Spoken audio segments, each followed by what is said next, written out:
پھر ایک بار آدم علیہ السلام کے گھر دو جڑواں بیٹے پیدا ہوئے، ایک لڑکا اور ایک لڑکی۔ انہوں نے لڑکے کا نام قابل رکھا۔ پھر آدم علیہ السلام کے گھر ایک بار پھر دو جڑواں بیٹے پیدا ہوئے، اس بار انہوں نے لڑکے کا نام حابل رکھا۔ پھر حابل اور قابل دونوں بڑے ہو گئے۔ قابل کھیتی کرتا تھا اور حابل بکریوں کو چراتے تھے۔ پھر آدم علیہ السلام نے حابل اور قابل دونوں کی شادی کرنے کا سوچا۔ قابل کی شادی حابل کی جڑواں بہن سے اور حابل کی شادی قابل کی جڑواں بہن سے کرنے کا فیصلہ ہوا۔ قابل کی جڑواں بہن زیادہ خوبصورت تھی، لہذا قابل بالکل بھی خوش نہیں تھا اور پھر آپس میں ان میں بحث ہو گئی۔ پھر پیغمبر آدم علیہ السلام نے کہا کہ اللہ کو جس کی قربانی پسند آئے گی دونوں میں سے اس کی شادی قابل کی بہن سے ہوگی۔ حابل نے اپنی بھیڑوں میں سے سب سے اچھی بھیڑ کو چنا اور اللہ کو قربانی کے لیے پیش کیا۔ قابل اپنے کھیت کے اچھے پھل کو قربان نہیں کرنا چاہتا تھا، اس لیے اس نے خراب پھل چنے اور اللہ کے سامنے پیش کیا۔ پھر اللہ نے حابل کی بھیڑ کی قربانی قبول کری۔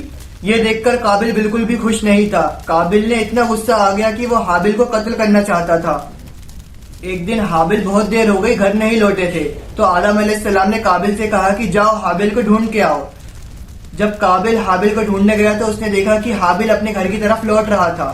پھر وہیں پر قابل نے حابل کا قتل کر دیا۔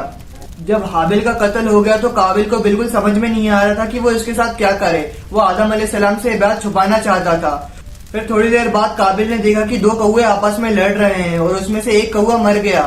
پھر جو زندہ کوا تھا اس نے گڈھا کھودا اور اس مرے ہوئے کوے کو اس میں دفنا دیا۔ پھر یہ دیکھ کر قابل کو ایک ترکیب مل گئی اور اس نے بھی ویسے ہی کرا، ایک گڈھا کھود کر اس میں اپنے بھائی کو ڈال دیا۔ پھر آدم علیہ السلام کو اس چیز کا احساس ہو گیا تھا کہ انہوں نے اپنے دونوں بیٹے کھو دیے، ایک کا قتل ہو گیا تھا اور ایک کو شیطان نے گمراہ کر دیا تھا۔